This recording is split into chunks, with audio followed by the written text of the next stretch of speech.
آپ ہادیہ ای میگزین مضمون کی آڈیو ریڈ آؤٹ سماعت کر رہے ہیں۔ سامعین السلام علیکم ورحمۃ اللہ۔ میں شہمینہ سبحان ہادیہ کے شمارے دسمبر 2022 کے مضمون کی آڈیو پروگرام میں آپ کا استقبال کرتی ہوں۔ آئیے ہم اس کا آغاز ہادیہ کے زمرے اولاد کا مستقبل آپ کے ہاتھ، جس کا عنوان ہے پیغمبرانہ طریقۂ تربیت، اور اس کی رائٹر ڈاکٹر خان مبشرہ فردوس ہیں۔ والدین بننا دنیا کا سب سے بڑا اعزاز ہے، جن پر اللہ رب العالمین بچوں کی ذمہ داری ڈالتا ہے، ان کی طاقت، قوت اور سکت کے لحاظ سے ہی ڈالتا ہے۔ اللہ کسی متنفس پر اس کی مقدرت سے زیادہ بوجھ نہیں ڈالتا۔ بچوں کی تربیت کی ذمہ داری کو بہت خوشی سے قبول کرنا اور بچوں کی تربیت کے تئیں اپنی ذات میں تبدیلی لانا زیرک والدین کا شعار ہوتا ہے۔ آئیے جانتے ہیں بچوں کی نشوونما اور ارتقاء کیا ہے۔ گروتھ اینڈ ڈیولپمنٹ کے فرق کو سمجھنا اس سلسلے میں ضروری امر ہے۔ نشوونما، گروتھ، بچے کا جسمانی ارتقاء جیسے اس کا وزن، قد، رنگ، بال اور حیت کا بننا ہے۔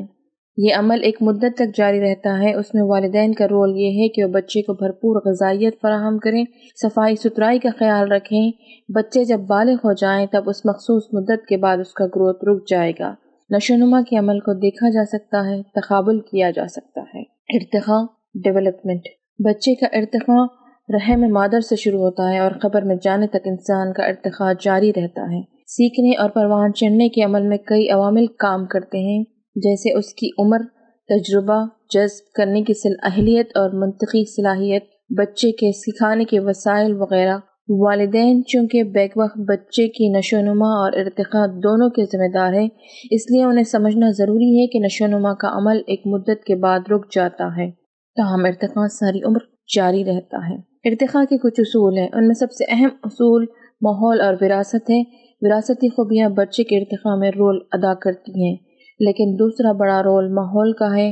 بعض ماہرین کے نزدیک بچے کے ارتقاء میں زیادہ بڑا رول ماحول کا ہی ہے۔ ماحول سے بچہ بہت کچھ سیکھتا ہے۔ آپ پیغمبرانہ طریقۂ تربیت میں بچوں کی تربیت کے اصول کا بڑا حصہ عملی تربیت پر مبنی پائیں گے۔ زیادہ تر روحانی طریقۂ تربیت، عقیدے کی پختگی، عملی طریقہ، دوستانہ ماحول، مشفقانہ و پدرانہ انداز سے متعلق مثالیں زیادہ ملیں گی۔ پیغمبروں نے صالح اولاد کے لیے باضابطہ دعائیں مانگی ہیں۔ بچے کی طلب کے لیے پیغمبروں کی دعائیں، یہ بچے کا حق ہے کہ اس کے والدین اسے اللہ سے دنیا آخرت کی بھلائی کے ساتھ طلب کریں۔ اولاد قسمت میں ہو تو مل ہی جائے گی۔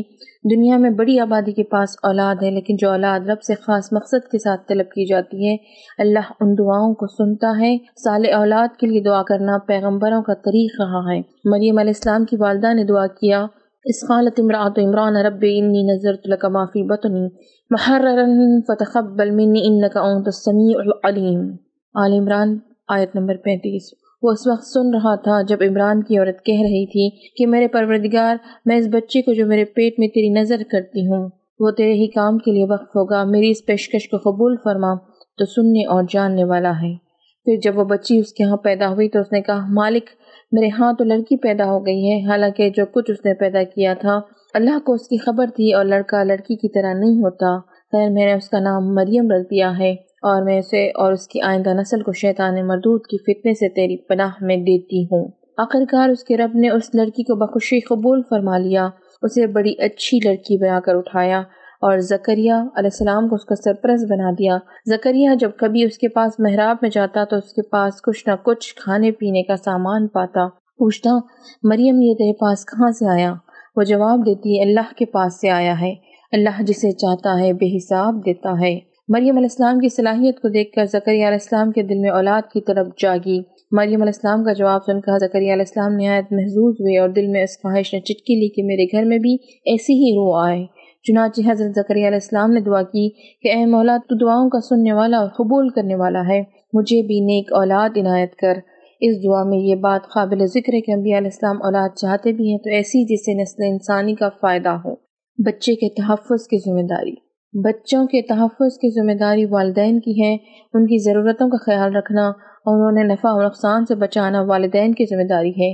موسیٰ علیہ السلام کی والدہ نے جب بچے کے لیے فرعون سے خطرہ محسوس کیا تو اللہ نے دل میں بات ڈالی کہ وہ دریا میں بہا دے۔ بڑی حکمت کے ساتھ ان کی والدہ نے صندوق بنایا، اس طرز پر بنایا کہ وہ تیر سکے۔ بچے کو توازن کے ساتھ ڈالا، گویا حکمت اور مہارت کو بروئے کار لاتے ہوئے بچے کو بچایا۔ اس وقت بچے کی حفاظت کا یہ طریقہ درست لگا، وہ اس وقت کا تقاضا تھا۔ آج ماؤں کے نزدیک اپنے بچوں کی حفاظت کرنے کے لیے دین و ایمان کی حفاظت، عریانیت، بہائی، آباحیت پسندی سے بچانا وقت کی ضرورت ہے۔ ماؤں کو اسی نہج پر تدبیر کرنی ہوگی۔ بچے کی بنیادی ضرورت کی ذمہ داری۔ بچے کی بنیادی ضرورت کھانا پینا ہے۔ بی بی حاجرہ علیہ السلام کی مثال اپنے بچے کی بھوک پیاس کے لیے جدوجہد کی اعلیٰ ترین مثال ہے۔ وہیں اس واقعے میں شوہر بیوی کی زبردست مطابقت یعنی انڈرسٹینڈنگ کی بھی مثال ہے کہ اگر اللہ رب العالمین کا حکم ہے تو سر تسلیم خم۔ یہ کیفیت حضرت حاجرہ علیہ السلام کی جب جب سامنے آتی ہے، اسی درجے کا صبر، تحمل اور یقین اللہ سے طلب کرنے کو دل چاہتا ہے۔ سخت محنت اور پانی کے لیے کی گئی سعی کو اللہ نے رہتی دنیا کے لیے مثال بنا دیا۔ جو مائیں اپنے بچوں کے لیے مشقت برداشت کرتی ہیں، ان کی ضروریات کی تکمیل کے لیے تگ و دو کر رہی ہیں، حلال طریقے کی راہ پر ہیں، ان کی محنت اللہ ضائع نہیں کرے گا۔ ان کا اعتماد اس لحاظ سے بلند ہوتا ہے کہ ضرورتوں کی تکمیل اور شوہر کے ساتھ مفاہمت ان کے لیے سنت حاجرہ علیہ السلام ہے۔ بچوں سے دوستانہ و مشفقانہ تعلق۔ یوسف علیہ السلام نے خواب اپنے والد سے بتایا، اس سے دونوں یعنی والد اور بیٹے کا آپسی تعلق واضح ہوتا ہے کہ والد ہی وہ واحد اعتماد کی جگہ ہے جہاں وہ اپنی بات بتا سکتے ہیں۔ والد کا تعلق اپنے بیٹے سے دوستانہ و مشفقانہ ہونا چاہیے تاکہ وہ بے خوف و خطر اپنے والد پر بھروسہ کریں۔ اچھائی برائی کی تمیز۔ والدین کی ذمہ داری ہے کہ بچے کو اچھائی برائی میں تمیز کروائیں۔ جب یوسف علیہ السلام اپنا خواب بیان کر چکے تو ان کے والد محترم نے فرمایا، یا بنی لا تقصص رؤیاک علی اخوتک فیکید لک کیدا ان الشیطان للانسان عدو مبین۔ سورہ یوسف آیت نمبر 5۔ بیٹا اپنا یہ خواب اپنے بھائیوں کو نہ سنانا ورنہ وہ در در پہ آزار ہو جائیں گے۔ حقیقت یہ ہے کہ شیطان آدمی کا کھلا دشمن ہے۔ یہاں خواب نہ سنانے کی تلقین سے واضح ہے کہ کچھ اہم باتوں کا اظہار نہ کرنے میں ہی عافیت ہوتی ہے، اور شیطان کھلا دشمن ہونے کی بات سے یہ نکتہ نکل آتا ہے کہ بچے جب باشعور ہو جائیں تو ان کے سامنے لازماً شیطان کی دشمنی واضح کریں۔ اس طرح بچے اچھائی برائی میں تمیز سیکھتے ہیں۔ روحانی طریقہ تربیت۔ جب بچے چھوٹے ہوں، شیرخوار بچے ہوں تو والدین کے عمل سے سیکھتے ہیں، جیسے نماز پڑھنا، کسی کی مدد کرنا، دینی کاموں میں بڑھ چڑھ کر حصہ لینا۔ تاہم بچے جب عنفوان شباب کو پہنچ جاتے ہیں تو والدین کی باتوں اور ان کی نصیحتوں کو پرانی باتیں سمجھتے ہیں۔ یہ دور بچے کا سولو پیریڈ کہلاتا ہے، دور کاذب، جس میں بچے کو یہ احساس ہوتا ہے کہ اب میں مکمل بڑا ہو چکا ہوں اور اپنا اچھا برا خود سمجھتا ہوں، اور وہ بڑوں کو فالو کرنے کی بجائے کوشش کرتا ہے کہ ان کی نصیحت کے برعکس عمل کرے۔ اس وقت بچوں کو کیا تلقین کرنی چاہیے، اس کا اشارہ ہمیں لقمان علیہ السلام کی اپنے بیٹے کو کی نصیحت سے واضح ہوتی ہے۔ پہلی تلقین شرک سے متعلق کرتے ہوئے فرمایا، یا بنی انھا تک مثقال حبۃ من خردل فتکن فی صخرۃ او فی السماوات او فی الارض یأتی بها اللہ ان اللہ لطیف خبیر۔ سورہ لقمان آیت نمبر 16-19۔ اور لقمان نے کہا تھا کہ کوئی چیز رائی کے دانے برابر بھی ہو اور چٹان میں یا آسمانوں یا زمین میں کہیں چھپی ہو، اللہ اسے نکال لائے گا، وہ باریک بین اور باخبر ہے۔ بیٹا نماز قائم کر، نیکی کا حکم دے، بدی سے منع کر، اور جو مصیبت بھی پڑے اس پر صبر کرو۔ یہ وہ باتیں ہیں جن کی بڑی تاکید کی گئی ہے، اور لوگوں سے منہ پھیر کر بات نہ کرو، نہ زمین میں اکڑ کر چل۔ اللہ کسی خود پسند اور فخر جتانے والے شخص کو پسند نہیں کرتا۔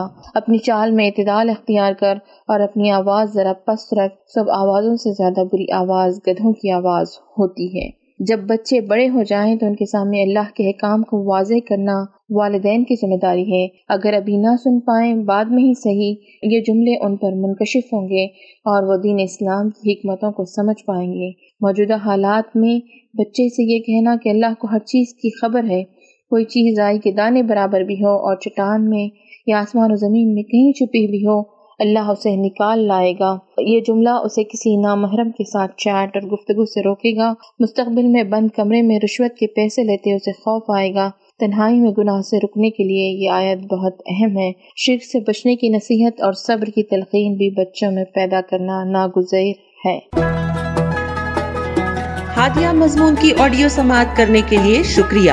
امید ہے کہ آپ کو پسند آیا ہوگا۔ ہمیں آپ کے مشورے کا انتظار رہے گا۔ اپنا مشورہ، تبصرہ اور مضامین editor@hadia.in پر ارسال کریں اور ہادیہ ای میگزین کے مضامین کو پڑھنے کے لیے ویب سائٹ www.hadia.in سبسکرائب کریں۔ انشاءاللہ ہم اگلے ہادیہ ای میگزین کے شمارے سے دلچسپ مضامین کی آڈیو لے کر حاضر ہوں گے۔ تب تک کے لیے اجازت، اللہ حافظ۔